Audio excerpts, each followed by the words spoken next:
নমস্কার বন্ধুরা, সোনার কিচেন ঘরে তোমাদেরকে স্বাগত জানাই। তো আজ আমি তোমাদেরকে খুবই মজাদার একটা মাছের রেসিপি বানিয়ে দেখাবো। তো এই রেসিপির ভিডিওটি পুরো দেখার অনুরোধ রইল। আর এই রেসিপিটি যদি ভালো লাগে কমেন্ট করো, লাইক শেয়ার সাবস্ক্রাইব করে আমার পাশে থেকো। যারা এখনও পর্যন্ত আমার চ্যানেলটিকে সাবস্ক্রাইব করেছো তাদেরকে অসংখ্য অসংখ্য ধন্যবাদ। যারা এখনও আমার চ্যানেলটিকে সাবস্ক্রাইব করনি, অনুরোধ রইল আমার চ্যানেলটিকে সাবস্ক্রাইব করে আমার পাশে থাকার জন্য। যারা আমার ফেসবুক পেজ থেকে দেখছো তাদের কাছে অনুরোধ রইল ফেসবুক পেজটা একটা লাইক দিয়ে একটু ফলো করে দেওয়ার জন্য। তো আজ আমি বানাবো আমুদি মাছের তেল ঝাল। তো আমুদি মাছের তেল ঝাল বানানোর জন্য এখানে দেখো আমি আমুদি মাছ নিয়ে নিয়েছি। আর আমুদি মাছটা আমি খুব ভালো করে কেটে ধুয়ে পরিষ্কার করে নিয়েছি। তোমরাও এইভাবে কেটে ধুয়ে খুব ভালো করে পরিষ্কার করে নিও। তো এখানে দেখো আমুদি মাছটা অনেকটা বড় বড় ছিল, যার জন্য আমুদি মাছের মাথাটা আমি ফেলিনি। তোমরা চাইলে আমুদি মাছের মাথাটা কেটে বাদ দিতে পারো। তারপরে দেখো এই আমুদি মাছের মধ্যে আমি একটু হলুদ গুঁড়ো দিয়ে দিলাম,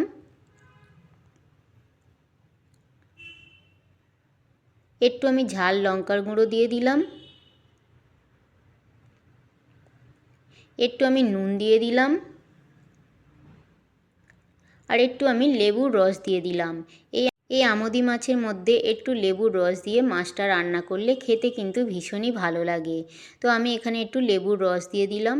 তোমাদের যদি লেবুর রস মাছের মধ্যে পছন্দ না হয় তোমরা নাও দিতে পারো। তো এবারে আমি লেবুর রস, নুন, হলুদ, লঙ্কার গুঁড়ো দিয়ে খুব ভালো করে মাছটা আমি মাখিয়ে আমি কিছুক্ষণ রেখে দেব। তো মাছটা দেখো এইভাবে আমি খুব ভালো করে মাখিয়ে নিলাম। খুব ভালো করে কিন্তু এইভাবে মশলাটা মাছের গায়ে মাখিয়ে নিতে হবে। তো কিছুক্ষণ আমি মাছটা রেখে দেবো। তারপরে দেখো আমি গ্যাসের মধ্যে একটা কড়াই বসিয়ে দিয়েছি। কড়াইয়ের মধ্যে আমি সাদা তেল দিয়ে দিলাম। তোমরা চাইলে এই মাছ রান্নাটা সর্ষের তেলেও করতে পারো, তবে আমি এখানে সাদা তেল দিয়ে রান্নাটা করব। তো সাদা তেলটা আমি কড়াইয়ের মধ্যে দিয়ে খুব ভালো করে তেলটা আমি গরম করে নেব। তো তেলটা দেখো খুব ভালোভাবে গরম হয়ে গেছে। এবার আমি যে মাছের মধ্যে মশলা মাখিয়ে রেখেছিলাম ওই মাছগুলো আমি একে একে দিয়ে দিলাম। তবে পুরো মাছটা একসাথে ভাজবো না, আমি অল্প অল্প করে মাছগুলো ভেজে নেব। তো এখানে দেখো মাছগুলো দেওয়া হয়ে গেছে। মাছগুলো দেওয়া হয়ে যাওয়ার পরে মাছগুলো একটা দিক ভালোভাবে ভাজা হয়ে গেছে। তো আর একটা দিক আমি উল্টে দিলাম, দিয়ে দুটো দিক আমি খুব ভালো করে লাল লাল করে মাছগুলো ভেজে নেব।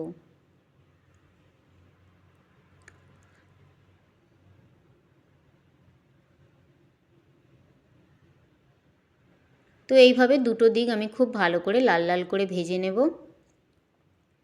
তো এখানে দেখো আমুদি মাছটা দুটো দিক খুব ভালোভাবে ভাজা হয়ে গেছে।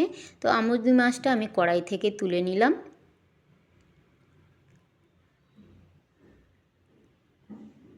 নিয়ে বাকি যে মাছগুলো ছিল বাকি মাছগুলোও আমি একইভাবে ভেজে নেব। তো বাকি মাছগুলোও আমি কড়াইতে দিয়ে দিলাম।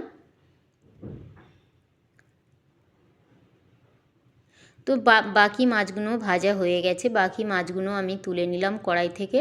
তো ওই মাছ ভাজা তেলের মধ্যে আমি একটু পাঁচফোড়ন দিয়ে দিলাম। পাঁচফোড়নটা আমি একটু ভেজে নেব, ততক্ষণ ভাজবো যতক্ষণ না পাঁচফোড়ন থেকে একটা সুন্দর গন্ধ আসে। তো আমি এখানে পাঁচফোড়নটা ভেজে নিচ্ছি।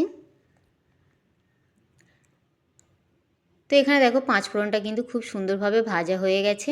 এবার ওই পাঁচফোড়নের মধ্যে আমি একটু পেঁয়াজ দিয়ে দিলাম, দিয়ে পেঁয়াজটা আমি পাঁচফোড়নের সঙ্গে একটু ভেজে নেব। হালকা লাল লাল করে আমি পেঁয়াজটা ভেজে নেব। তো এখানে দেখো পেঁয়াজটাও হালকা লাল লাল করে ভাজা হয়ে গেছে। পেঁয়াজ কিন্তু খুব বেশি লাল লাল করে ভাজলে পেঁয়াজের কিন্তু যে টেস্টটা থাকে ওই টেস্টটা কিন্তু থাকে না, যার জন্য পেঁয়াজের কাঁচা গন্ধ যাওয়া পর্যন্ত পেঁয়াজটা ভেজে নিলে যে কোনো রেসিপি খেতে কিন্তু ভালো লাগে। তারপরে দেখো পেঁয়াজটা হালকা লাল লাল ভাজা হয়ে যাওয়ার পরে ওই পেঁয়াজের মধ্যে আমি 1 চামচ আদা রসুন বাটা দিয়ে দিলাম। আদা রসুন বাটাটা দিয়ে আবারও আমি কিছুক্ষণ নাড়াচাড়া করে আদা রসুনটা ভেজে নিলাম। আদা রসুনটা ভাজা হয়ে যাওয়ার পরে ওই আদা রসুন পেঁয়াজ ভাজার মধ্যে আমি একটা টমেটো কেটে রেখেছিলাম, ওই কাটা টমেটোটা দিয়ে দিলাম। দিয়ে আবারও আমি কিছুক্ষণ নাড়াচাড়া করে ভেজে নিলাম। নেওয়ার পরে দেখো টমেটোটা অনেকটা কিন্তু গলে গলে গেছে। এবার ওই টমেটোর মধ্যে আমি একটু হলুদ গুঁড়ো দিয়ে দিলাম, ঝালের জন্য আমি একটু গুঁড়ো লঙ্কা দিয়ে দিলাম, একটু আমি নুন দিয়ে দিলাম স্বাদ অনুযায়ী।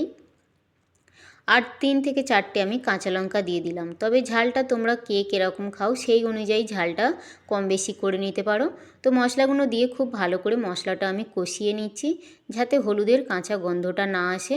তো মশলাটা দেখো, মশলাটা কষানোর জন্য যাতে মশলাটা পুড়ে না যায় তার জন্য আমি হালকা করে একটু জল দিয়ে দিলাম, দিয়ে মশলাটা আমি খুব ভালো করে কষিয়ে নেব।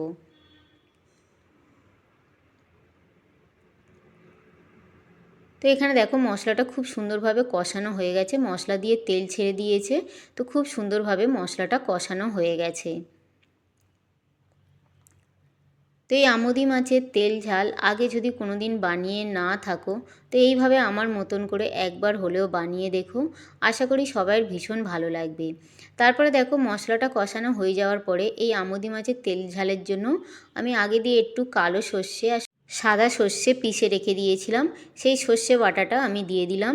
দিয়ে সর্ষে বাটাটা দিয়ে আবারও আমি কিছুক্ষণ মশলাটা কষিয়ে নিলাম। এবারে দেখো এই সর্ষে বাটার মশলা থেকে খুব সুন্দরভাবে তেল ছেড়ে দিয়েছে, মশলাটা খুব সুন্দরভাবে কষানো হয়ে গেছে। এবারে এর থেকে বেশি আমি আর মশলাটা কষাবো না।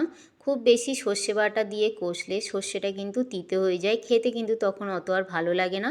এবারে আমি যে মিক্সিং জারে সর্ষে বেটেছিলাম, ওই মিক্সিং জারটা ধুয়ে আমি জল দিয়ে দিলাম। জলটা দিয়ে খুব ভালো করে ঝোলটা যখন ফুটে উঠবে, ওই ঝোলের মধ্যে আমি একটু ধনেপাতা কেটে রেখেছিলাম, ওই কাটা ধনেপাতাটা দিয়ে দিলাম। যে কোনো মাছের ঝালে একটু ধনেপাতা দিলে খেতে কিন্তু ভীষণই ভালো লাগে। তো ধনেপাতাটা দিয়ে আমি কিছুক্ষণ ফুটিয়ে নিলাম। নামার পরে আমি যে মাছগুলো ভেজে রেখেছিলাম, ওই ভাজা মাছগুলো আমি দিয়ে দিলাম। ভাজা মাছগুলো দিয়ে আমি 3 থেকে 4 মিনিট খুব ভালো করে এই ঝোলের সঙ্গে ফুটিয়ে নেব। তো এখানে দেখো খুব সুন্দরভাবে ঝোলের সঙ্গে 3 থেকে 4 মিনিট আমি ফুটিয়ে নিয়েছি। আর এখানে আমার আমুদি মাছের তেল ঝাল পুরো পরিবেশন করার জন্য রেডি হয়ে গেছে। এবারে নামানোর আগে আমি একটু ধনেপাতা কুচি ওপর থেকে দিয়ে দেব, দিলে এখানে রেডি হয়ে যাবে আমার আমুদি মাছের তেল ঝাল। এবারে দেখো আমি গ্যাসটা বন্ধ করে দিলাম, দিয়ে এবারে আমি মাছটা পরিবেশন করব। আর কত সুন্দর দেখো দেখতে লাগছে, আর গরম গরম ভাতের সঙ্গে খেতেও কিন্তু দুর্দান্ত লাগে। তো এখানে দেখো আমার পরিবেশন করার জন্য আমুদি মাছের তেল ঝাল পুরো রেডি হয়ে গেছে। তো একবার হলেও তোমরা এইভাবে আমুদি মাছের তেল ঝাল বানিয়ে দেখো, আশা করি ছোট থেকে বড় সবাইয়ের ভীষণ ভীষণ ভালো লাগবে। আর এই মাছের ঝালটা গরম গরম ভাতের সঙ্গে কিন্তু অসাধারণ লাগে।